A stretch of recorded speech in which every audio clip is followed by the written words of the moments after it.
صلوا على محمد واذكروا صلاة على النبي.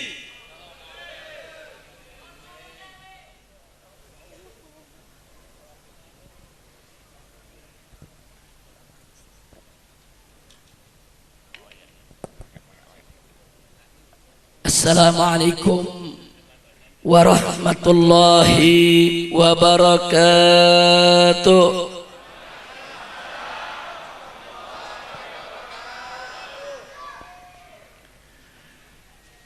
Bismillah walhamdulillah wala hawla wala quwwata illa billah.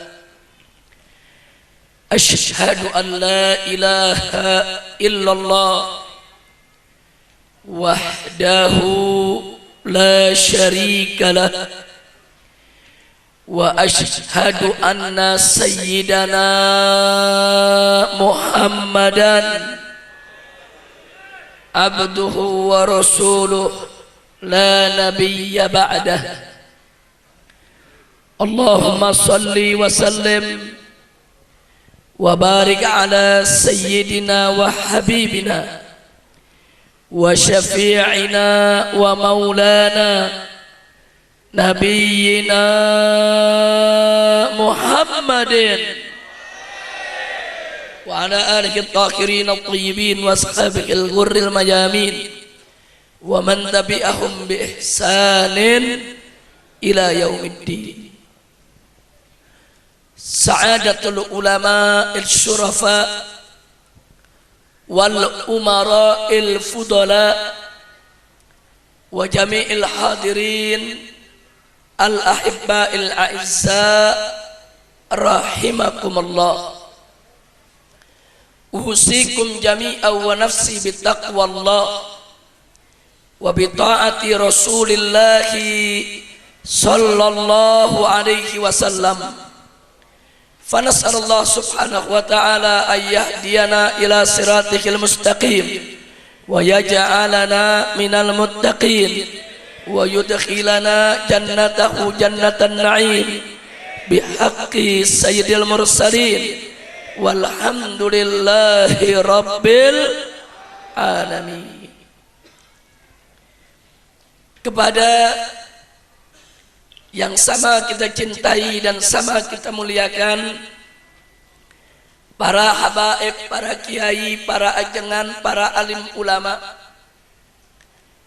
wabil khusus orang tua kita, guru kita semua, al-muhtaramul mukarram Kiai Haji Mansur Yunus, dan juga para sesepuh yang lainnya, kita doakan semoga para alim ulama kita senantiasa mendapatkan kekuatan istiqamah di jalan Allah, diberkahi setiap langkah perjuangan dakwahnya, diberikan kemenangan dari dunia hingga akhiratnya. Amin ya rabbal alamin. Selanjutnya kita sampaikan salam penghormatan kita juga untuk para umara, kepada aparatur pemerintah, sipil TNI maupun Polri-nya, baik dari Mapolres ataupun Mapolseknya, baik dari Kodim maupun Koramilnya, dan teristimewa untuk Bapak Kepala Desa ataupun Bapak Camat atau yang mewakilinya. Kita doakan semoga segenap umara kita dilimpahkan taufik dan hidayah, sehingga menjadi pemimpin yang beriman dan bertakwa, yang taat kepada Allah dan Rasulnya, yang cinta kepada negeri dan rakyatnya. Amin ya rabbal alamin. Dan secara khusus salam penghormatan ini kita sampaikan kepada segenap panitia penyelenggara yang telah bekerja keras untuk mensukseskan acara ini, dan juga seluruh pihak yang telah ikut mendukung kelancaran acara pengajian ini.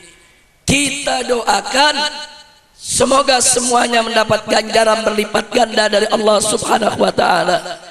Dimudahkan segala kesulitannya, dilapangkan segala kesempitannya, dibahagiakan dunia dan akhiratnya. Amin ya rabbal. Dan akhirnya salam penghormatan ini kita sampaikan kepada seluruh kaum bapak, kaum ibu, para pemuda, para pemudi, kaum muslimin dan muslimat rahimakumullah.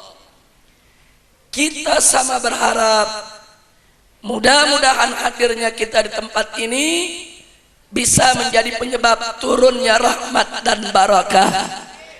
Dan semoga bapak ibu yang hadir di sini tidaklah pulang dari tempat ini kecuali semua dosa dan kesalahan diampuni oleh Allah, semua penyakit disembuhkan oleh Allah, dan mendapatkan kemudahan, kebahagiaan dari dunia hingga akhirat.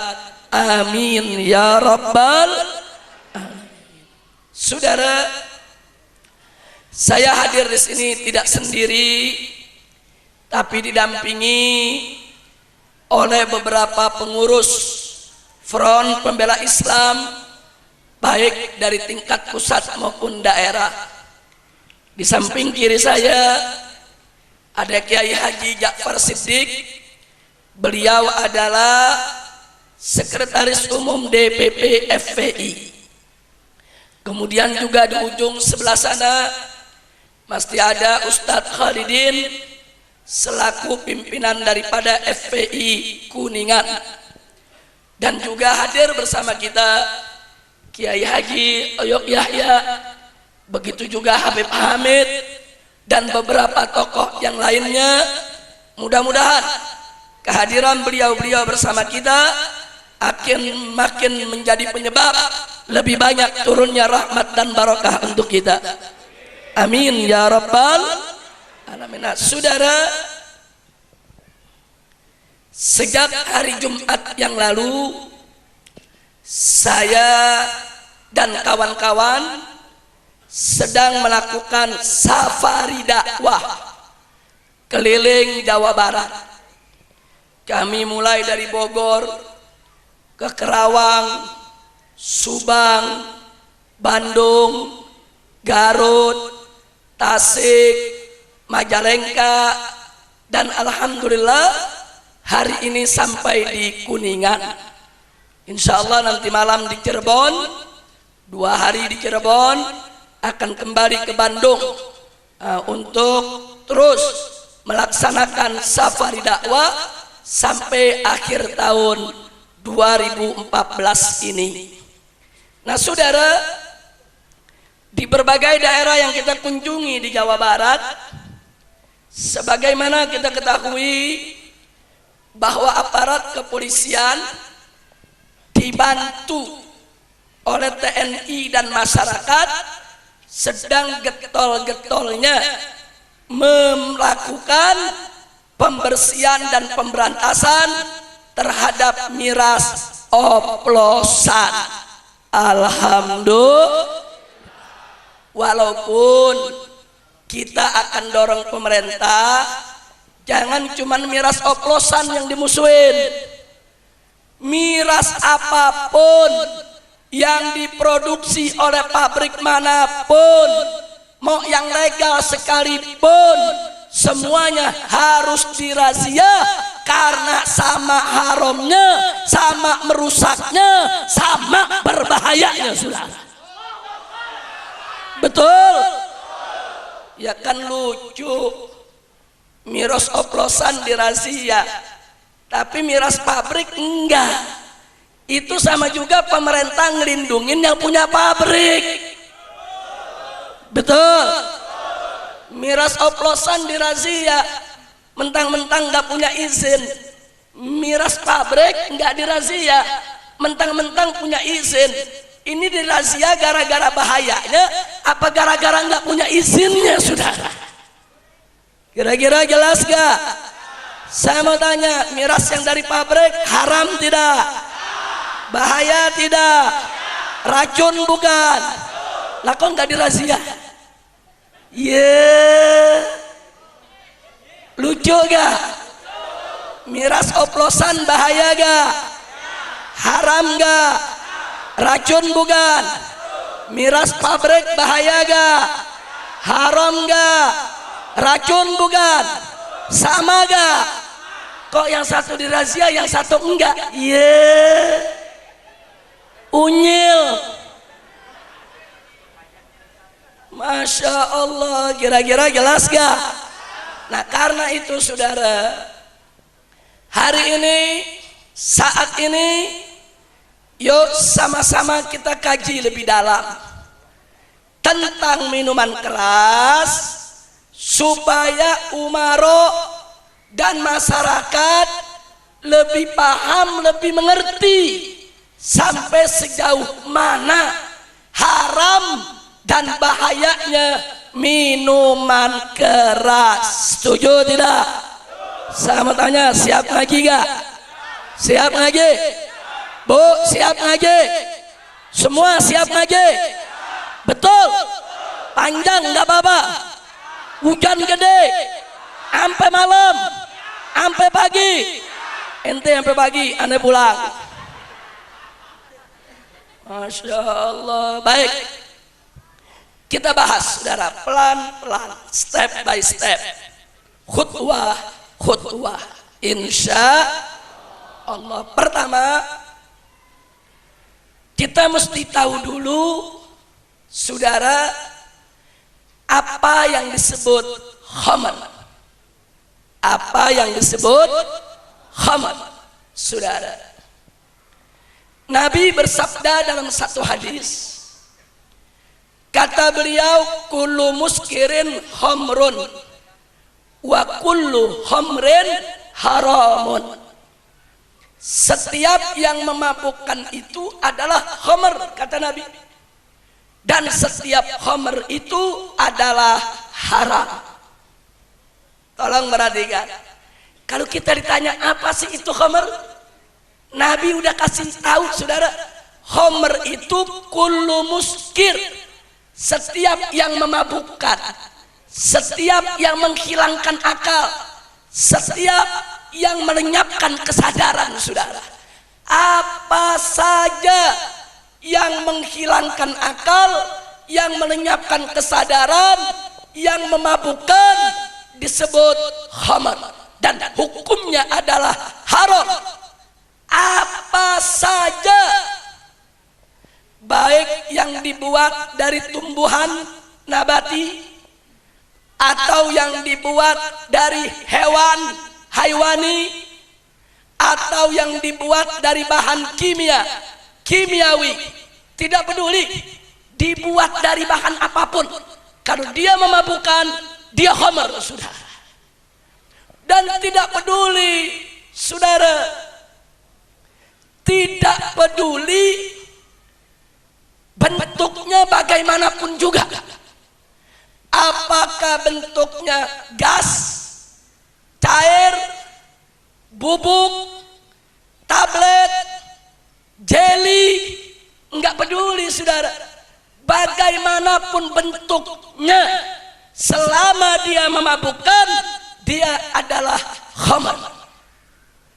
Dan tidak peduli juga bagaimanapun cara penggunaannya, apakah dihisap, apakah disedot lewat hidung saudara, apakah disuntik, apakah dioleskan, apakah dikunyah, apakah ditelan saudara, tidak peduli dari bahan apapun dibuat saudara, bagaimanapun bentuknya dan bagaimanapun cara penggunaannya, selama dia itu memabukkan disebut khamar, hukumnya. Dan gak peduli juga apapun namanya saudara, apakah namanya tuak, apakah namanya arak, apakah namanya bir, whisky, vodka, rum, karbek, dia punya nama, mau namanya Udin kek, Udang kek, kita nggak peduli nama. Kalau dia memabukkan, menghilangkan akal, melenyapkan kesadaran, maka disebut hukumnya. Kira-kira jelas tidak? Jadi kalau begitu narkoba khamar bukan? Ganja, sabu-sabu, magadon, khamar bukan? Miras, bir, vodka, whisky, pel anjing, khamar semua. Kira-kira jelas gak bu? Bu, jelas bu? Dan anak muda paham gak? Yang udah paham boleh pulang. Anak pinter udah paham belum? Belum, goblok. Duduk paling depan gak paham-paham. Saya mau tanya yang paling belakang, paham gak? Tuh, yang belakang paham, lu gak paham. Lu jangan bikin malu lu. Ini jangan-jangan gara-gara duduknya jongkok kali ini, jadi gak paham-paham saudara. Lanjut. Jadi sekali lagi, dibuat dari bahan apapun, bagaimanapun bentuknya, bagaimanapun cara penggunaannya, apapun namanya, kalau memabukkan, menghilangkan akal, melenyapkan kesadaran, disebut khamar. Hukumnya haram. Kira-kira jelas tidak? Kalau begitu miras oplosan khamar bukan? Miras pabrik khamar bukan? Miras yang murah khamar bukan? Miras yang mahal khamar bukan? Miras yang tidak pakai izin khamar bukan? Miras yang pakai izin khamar bukan? Kalau begitu haram tidak? Sama saudara. Jadi jangan pemerintah, oh kalau khamar ini pakai izin enggak apa-apa, kalau ini enggak pakai izin mesti dirazia, pala lu bomengan. Lu yang punya hukum agama, yang ngatur hukum agama Allah, bukan manusia. Betul? Betul? Siap tunduk kepada hukum Allah, siap tunduk kepada hukum Allah. Oh ada yang ngomong begini, Habib Rizik, ayat konstitusi di atas ayat suci. Wow. Ayat konstitusi dibilang di atas ayat suci. Iya, lu ngigo. Udah gitu yang ngomong ketua ormas Islam, ketua umum yang dianggap ahlus sunnah wal jamaah. Ngawur saudara, ngawur tidak? Ngawur tidak? Kalau ada yang ngaku ahlus sunnah terus mengatakan ayat konstitusi di atas ayat suci, maka kalau besok dia sekarat jangan bacain Yasin, bacain aja Pancasila. Betul? Betul? Nabi bersabda, kata Nabi, Iqra'u Yasin ala mautakum, bacain Yasin kepada orang yang sekarat mau meninggal dunia atau kepada orang yang sudah meninggal dunia saudara. Khusus untuk yang sekarat mau meninggal dunia, yang sakit keras, itu saudara lebih utama dibacakan Yasin, lebih utama dibacakan Yasin. Kenapa? Satu, supaya malaikat maut nyabut nyawanya pelan-pelan saudara. Indah tidak? Kedua, saudara, supaya malaikat rahmat ikut turun mendoakan, beristighfar untuk orang yang sedang sekarat. Yang ketiga saudara, kalau malaikat maut nyabut nyawanya lembut, malaikat rahmat turun baca doa istighfar saudara untuk yang sekarat, insya Allah yang sekarat akan meninggal dunia dalam keadaan husnul khatimah. Indah tidak? Bagus tidak baca Yasin? Betul? Tapi itu khusus untuk mereka yang yakin ayat suci di atas ayat konstitusi. Tapi yang mengatakan ayat konstitusi di atas ayat suci, tolong kalau besok mau mati jangan bacain Yasin. Dia lagi sekarat bacain Pancasila. Masya Allah, kira-kira jelas gak? Akhirnya malaikatnya bingung. Iya naon iya? Bukan baca Yasin, dia baca Pancasila. Tuh nyawa dibetot sama malaikat, saudara. Betot, kelojotan, mampus. Kira-kira jelas gak? Jelas gak? Jujur jawab semua.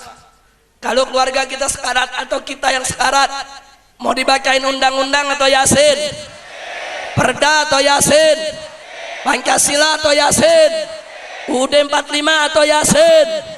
Betul? Yakin? Itu baru ahlus sunnah wal jamaah. Mudah-mudahan semua husnul khatimah. Amin ya rabbal alamin. Kira-kira jelas tidak? Allah mengharamkan minuman keras. Betul? Nabi mengharamkan minuman keras. Betul? Presiden membolehkan minuman keras dijual. Ayo, mau ikut yang mana? Mau ikut presiden atau ikut Allah? Jawab yang kompak. Mau ikut presiden atau ikut Allah? Mau ikut presiden atau ikut Nabi? Betul? Yakin? Takbir? Presiden baru dapat sedikit jabatan udah mulai galin miras. Saudara, jangan sombong. Yang mengharamkan miras yang maha tinggi, maha kuasa, maha agung, maha besar. Siapa yang maha besar? Siapa yang maha agung? Siapa yang maha tinggi? Siapa yang maha berkuasa? Siapa yang maha suci? Takbir. Sallu ala nabi. Nah, jadi keputusannya kita ikut presiden atau ikut Allah? Ikut presiden atau ikut Nabi? Takbir. Baik, sekarang bagian kedua sudah. Jadi bagian pertama saya cukup menjelaskan apa itu khamar. Sekarang bagian kedua, sampai sejauh apa, seberat apa tingkat keharaman khamar, saudara. Mari sama-sama kita buka firman Allah dalam surat Al-Maidah ayat 90 dan 91. A'udzu billahi minasyaitonir rajim. Bismillahirrahmanirrahim. Ya ayyuhalladzina amanu innamal khamru wal maisiru wal ansabu wal azlamu rijsun min amali syaitan fajtanibuh la'allakum tuflihun. Innama yuridu syaitan ayyuqi'a bainakumul adawata wal baghdha fil khamri wal maisir wa yasuddakum an dzikrillah wa anis salat fahal antum muntahun. Sadaqallahul azim. Luar biasa, saudara. Dua ayat berturut-turut, saudara. Allah menyatakan, ya ayyuhalladzina amanu, hei orang-orang yang beriman. Yang pertama Allah sebutkan innamal khamru wal maisiru wal ansab wal azlam. Sesungguhnya khamar dan judi dan ansab itu berkorban untuk berhala, dan azlam itu mengundi nasib dengan anak panah sesuai tata cara jahiliyah. Ansab dan azlam itu perbuatan syirik, ritualnya kafir Quraisy dulu, saudara. Perhatikan baik-baik. Di dalam ayat ini yang pertama, Allah mensejajarkan khamar dengan perbuatan syirik, saudara. Bahkan Allah sebut khamr dulu, baru perbuatan syirik, saudara. Itu menunjukkan betapa bahayanya khamr, betapa gawatnya khamr, betapa keras haramnya khamr, saudara. Saya mau tanya semua di sini, kita ngaji, saudara. Jawab yang keempat. Kalau ada perbuatan Allah sejajarkan dengan syirik, berarti perbuatan itu baik atau buruk? Baik atau jelek? Halal atau haram? Itulah khamr, saudara. Khamr disejajarkan oleh Allah dengan ansab dan azlam. Bahkan disebut lebih dulu. Allah enggak mengatakan innamal ansab wal azlam wal khamr. Tidak. Allah sebut khamr dulu, saudara. Innamal khamru wal maisiru wal ansab wal azlam.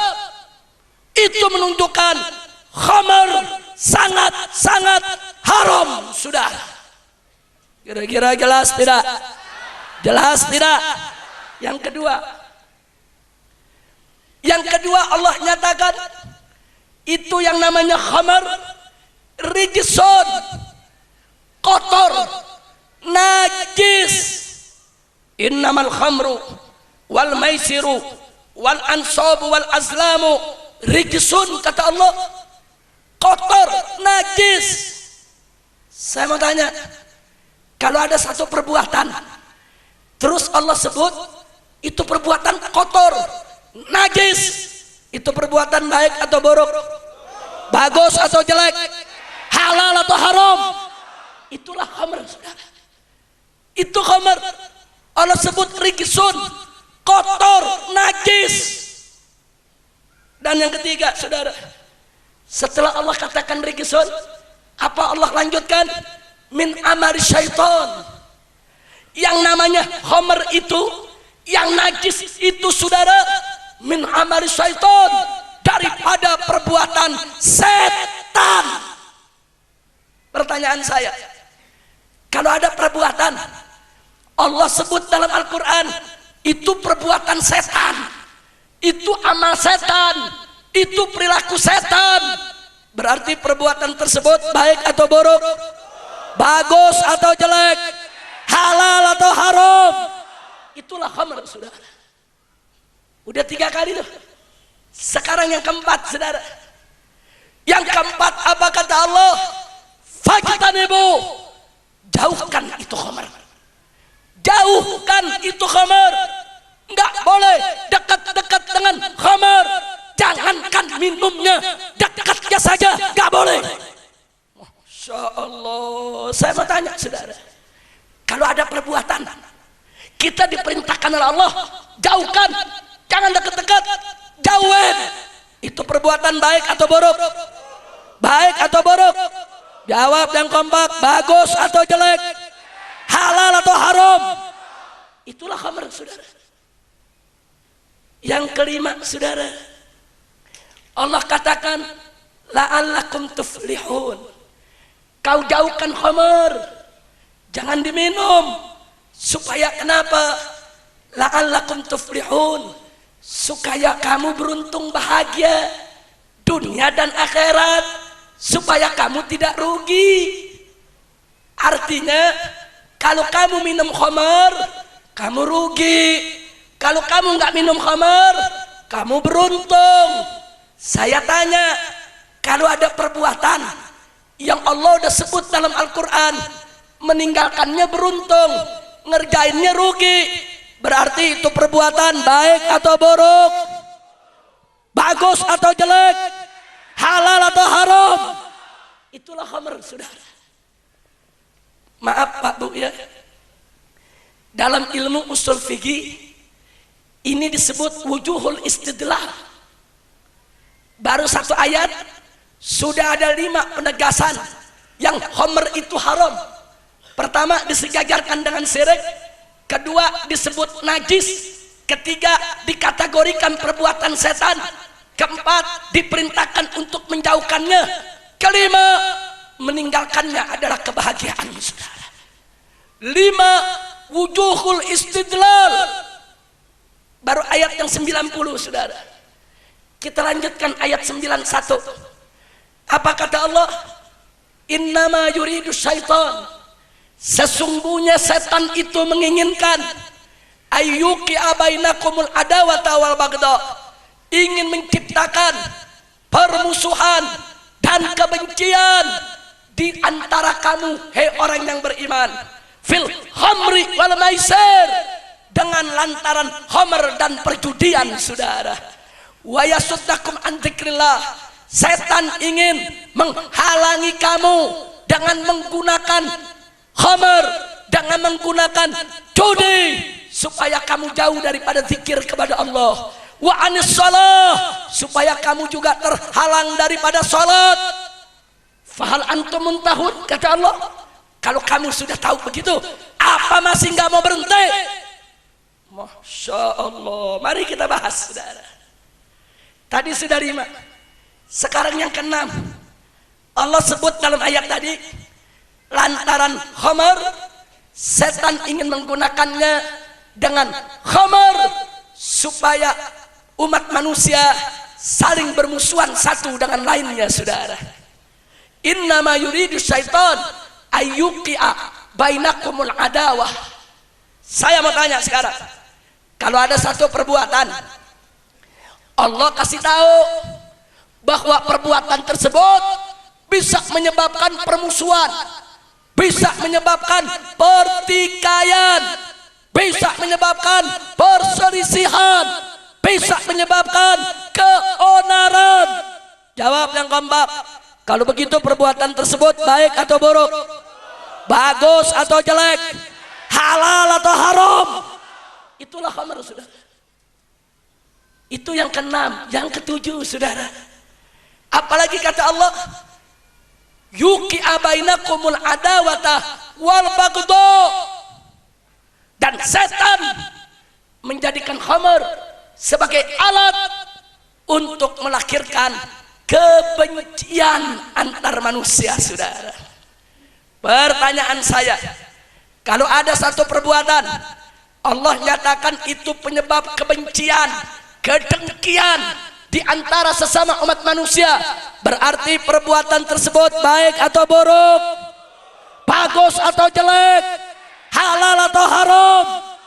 Itulah khamr, sudah. Sudah berapa itu? 7. Yang ke-8, apa kata Allah? Wa yasuddakum an dzikrillah. Khamr itu, saudara, bisa membuat orang